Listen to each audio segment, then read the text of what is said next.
E vamos falar dos impactos das eleições nos Estados Unidos aqui no Brasil. Para me ajudar nessa análise, eu estou com um grande cientista político, Leonardo Barreto. Meu querido, seja mais uma vez bem-vindo ao Meio Dia em Brasília. Obrigado, Wilson. Prazer estar aqui com você. Deixa eu começar com o ex-presidente Jair Bolsonaro, porque ele deu uma entrevista para a Folha de São Paulo. Matheus, coloca na tela, por gentileza.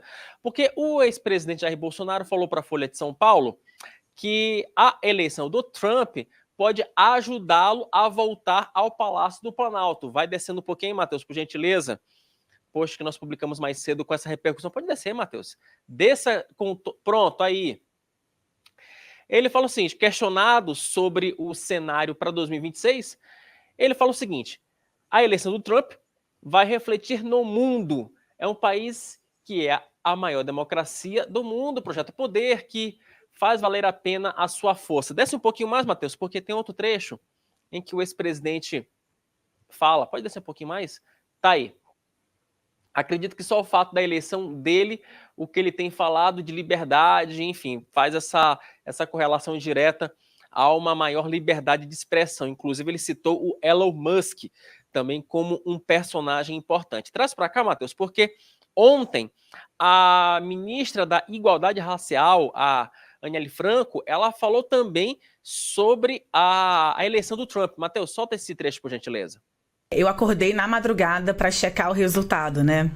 Eu estava ali muito esperançosa com a Kamala Harris, porque para além de toda a campanha, e eu entendo que a decisão dela vir a concorrer foi um pouco tarde ali, talvez se a gente tivesse tido um pouquinho mais de tempo, talvez o resultado pudesse ser diferente, mas eu estava na esperança, porque como eu falei, assim que ela anunciou, era o simbolismo de termos uma mulher negra disputando esse espaço, né? Um espaço que historicamente nos é negado, assim.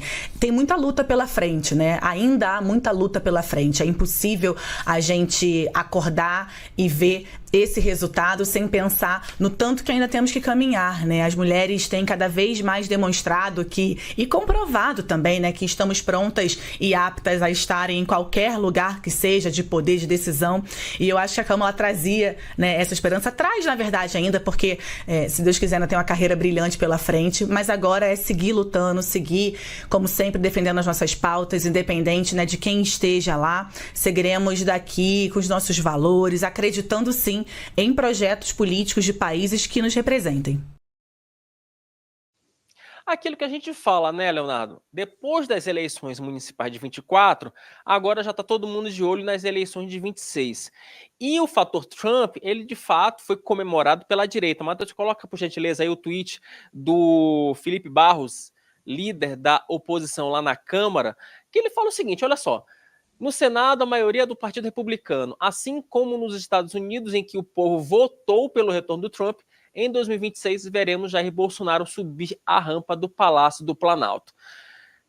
Ô, meu caro, a pergunta é a seguinte, os ventos agora giram, né, às vezes se convertem a favor do Jair Bolsonaro depois das eleições do Trump, ou é preciso a gente esperar, calma, devagar com andor, porque tem muita coisa ainda para acontecer até 26? Olha, Wilson, diferente do presidente Trump, né, que teve condição de concorrer a uma eleição, hoje o presidente Bolsonaro está inelegível, né?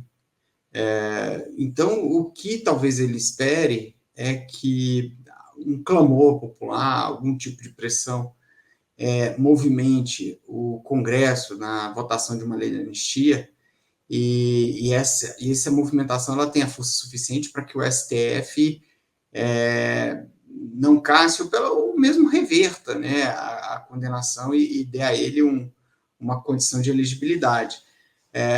Mas fora isso, o Bolsonaro ele ainda é um grande eleitor. Acho que a gente não pode se esquecer dos resultados das eleições municipais, e aí, claro, o PL teve um avanço muito importante, né? Saiu de 2 cidades grandes para 18 cidades grandes, a centro-direita teve suas conquistas, mas, de uma maneira geral, um recado que os presidentes dos principais partidos deram é que, assim, que eles querem os votos do Bolsonaro, mas não necessariamente a liderança do Bolsonaro, né? E aí uma diferença significativa é que lá nos Estados Unidos o Trump ele domina a máquina republicana, né? E hoje o Bolsonaro ele não tem as condições materiais que o Trump tinha para se candidatar. É claro que o vento hoje é mais favorável, mas as condições objetivas, né, do Bolsonaro são bem diferentes da do Donald Trump. Me parece que nesse momento não é, Léo. Inclusive, nós falávamos aqui, inclusive antes da entrevista, é que você tem o seguinte cenário: você tem a direita, que você tem um vento que sopra, esse é o verbo que eu queria utilizar no início, é um vento que sopra a favor da direita, e a esquerda, ela nesse momento, ela tem um problema que ela não tem um discurso para conseguir atrair o eleitor. Aquilo que a gente fala em política, gente, política é menos pragmatismo e mais sentimento, mais emoção, mais paixão. E me parece que hoje, no mundo inteiro, com uma sociedade mais individualista, com rede social, em que os influenciadores digitais não necessariamente são os grandes comunicadores, nem os grandes filósofos, você tem pessoas comuns influenciando aqui a opinião pública, me parece que a esquerda ficou meio sem norte. Qual é a esperança que a esquerda vai entregar para o eleitor de direita, ou para o eleitor geral, né, para o eleitor de centro? Qual é a esperança? Qual é o discurso? Me parece que essa questão da eleição nos Estados Unidos, Léo, ela mostrou mais do que a possibilidade de um retorno do Jair Bolsonaro, mas ela mostrou talvez um alerta para toda a esquerda, que aquele discurso identitário da Kamala Harris, de bater nessa tecla, bater na tecla da cultura woke, me parece que não é o caminho. E aí, obviamente, que numa situação em que um candidato de direita, quer seja Bolsonaro, Tarcísio de Freitas ou outro, no momento que ele pode apresentar uma esperança tangível, palpável para aquele eleitor, me parece que é um discurso que, de fato, agrada mais e coloca, de fato, a esquerda numa situação bem delicada, não? Acredito que sim. Eu acho que uma coisa muito importante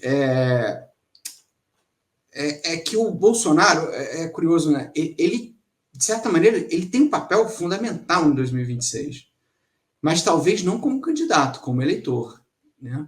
E talvez o que o Lula sonhe mais do que qualquer coisa é enfrentar Bolsonaro em 2026, né? Porque olhando para o que aconteceu nos Estados Unidos, o Trump talvez tenha trazido um conjunto de eleitores novos, né? Lembrando que lá o voto é facultativo, e isso tenha dado a ele uma votação, inclusive, maior do que a que ele teve em oportunidades anteriores. Aqui você não tem tantos eleitores novos, né? E o Bolsonaro ele tem uma rejeição muito significativa, comparável com a que o Lula tem. Talvez essa ideia de esperança ela realmente resida num candidato da direita, mas num candidato novo, né? Acho que o Bolsonaro ele traz um passado e outra coisa, ele traz um período difícil, né? O resgate de um período difícil, que foi o período da pandemia. Agora, Wilson, se você me permite, eu acho que o que assusta o PT é um caldo de coincidências em relação entre Brasil e Estados Unidos, né? Que de fato chama muita atenção. Se a gente for pensar, os Estados Unidos tem uma liderança envelhecida, né? Joe Biden, e nós também temos uma liderança envelhecida, né? Que é Lula. Lá eles passaram por um processo inflacionário importante de juros lá no alto. A gente está entrando nisso agora, né? Inflação importante, juros lá no alto. O emprego, né? Que está indo bem lá nos Estados Unidos, e o crescimento também estão indo bem, né? E também com algum crescimento, embora isso deve diminuir nos próximos 2 anos. E as políticas de transferência, que também foram muito fortes lá, assim como estão sendo fortes aqui, elas parecem que não conseguiram resolver um problema, que é a devolução do poder de compra das pessoas, né? Enfim, embora tenha emprego, tenha massa salarial, tenha PIB, o poder de compra das pessoas ainda está sofrendo muito. Então, assim, a gente tem uma série de coincidências de um caldo, não é? De contexto político que antecedeu a eleição lá e que a gente consegue ver muito claramente aqui. Então, o Trump ele surge como uma assombração e ele vai ter efeitos nas estratégias, nas decisões que o PT vai tomar, né? E aí, a começar pelo tal do pacote fiscal, que, na minha opinião, se tornou uma decisão ainda mais difícil, né? Porque se fazer um ajuste fiscal, um ajuste, a gente tem muita experiência nisso, né? E pensar assim, não, isso em 6 meses vai estar resolvido, em 1 ano, tá? Ninguém dá esse tipo de previsão, né? Pode ser que você comece um ajuste agora e sabe-se lá quando isso vai retornar. Agora, o fato é, a gente tem uma situação imprevisível, porque o Trump vai trazer muita coisa nova para o mundo, né? Não apenas para o Brasil. O Brasil entrando num ajuste fiscal, ou seja, fazendo um ajuste fiscal no meio de mandato, né? Uma coisa completamente inusual, pouco usual, porque se a gente for lembrar, normalmente governos fazem ajustes no início de mandato, né? O Lula vai fazer um no meio de mandato, e com um ciclo de alta de inflação, um ciclo de alta de juros batendo a porta, e o PT sem saber o que fazer, né? Atordoado pelo resultado das eleições municipais. Então, assim, é uma situação, é um quebra-cabeça muito, muito complexo. E me parece, Léo, que agora virou efeito bola de neve. Assim, me parece que é uma situação que uma puxa a outra, que um que puxa mais outra, a situação fica cada vez mais delicada. Você tocou num ponto que eu acho importantíssimo. Vamos lá, de novo. Imagine a seguinte situação. A esquerda precisa dar uma esperança para a população. O Lula precisa dar uma resposta para um governo que até hoje ele ainda é um governo cambaleante. Não consegue dar uma resposta. Até agora não conseguiu. Você tem uma direita forte lá nos Estados Unidos. Precisa fazer um ajuste fiscal. Quando você fala ajuste fiscal, você vai impactar no quê? Obras. Você vai ter que cortar obras, vai ter que cortar investimentos, vai ter que reduzir folha. Quer dizer, se a esquerda já não tem esperança, agora não vai ter dinheiro para poder movimentar a economia, e isso, obviamente, né, sem essa possibilidade de você utilizar o Estado como indutor da economia, o que era um elemento importante nos 2 primeiros mandatos do governo Lula e no primeiro mandato do governo Dilma, me parece que é uma situação, assim, vira uma notícia pior do que a outra, e realmente que você precisa agora quase como um milagre para você conseguir retomar o bonde da história, não é, Leonardo? Assim, me parece, me lembra muito o PT está com uma perplexidade que me lembra muito a perplexidade que ele tinha na época das manifestações de 2013, sabe? Assim, a época, eu lembro que o então ministro Gilberto Carvalho ficava o tempo todo se perguntando, mas o que a gente fez de errado para as pessoas estarem tão nervosas com a gente, né? E hoje a gente olha para o PT e depois das eleições municipais, mas também por causa da popularidade do presidente Lula, que não avança, né? Está num nível bem morninho. O PT está o tempo todo dizendo assim, mas o que está acontecendo? Por que esse pessoal não gosta da gente? Né? Por que a gente não avança? Por que a gente perdeu a nossa capacidade de agradar?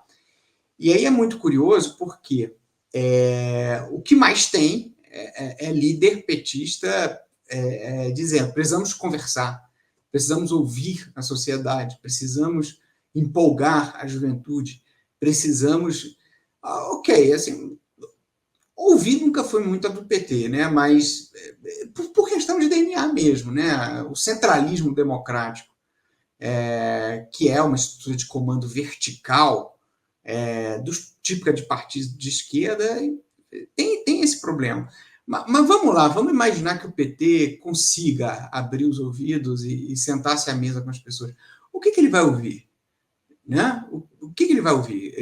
Ele vai ouvir coisas que ele pode entregar? Ele vai ouvir coisas que ele pode ser? Porque se ele ouvir, eu quero menos Estado, eu quero menos imposto, eu quero a redução dessa agenda identitária, eu quero menos populismo, vai conseguir entregar? Assim, vai conseguir ser esse partido de centro, né? Vai conseguir trocar o vermelho pelo branco? Então, assim, acho que essa é uma questão que assim, o PT coloca, né? A ministra Miele, até não tanto na sua fala, mas vários outros colocam, precisamos ouvir, precisamos entender. Mas se você ouvir e entender o que as pessoas estão dizendo, você vai conseguir se transformar no que elas estão querendo? Eu acho que essa é uma boa questão.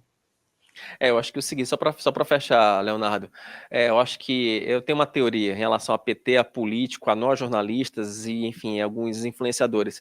Eu acho que em algumas situações a gente precisa ouvir mais o camaradinha que está lá na ponta, o motorista de Uber, o gari, do que, por exemplo, um super, hiper, mega alfa filósofo que fica na sala de aula teorizando sobre aquilo que está nos livros, mas que não está na vida prática, né? Acho que às vezes a esquerda tem esse problema, né? Acho que esquece, quer defender quem está na ponta, mas não quer ouvir quem está na ponta.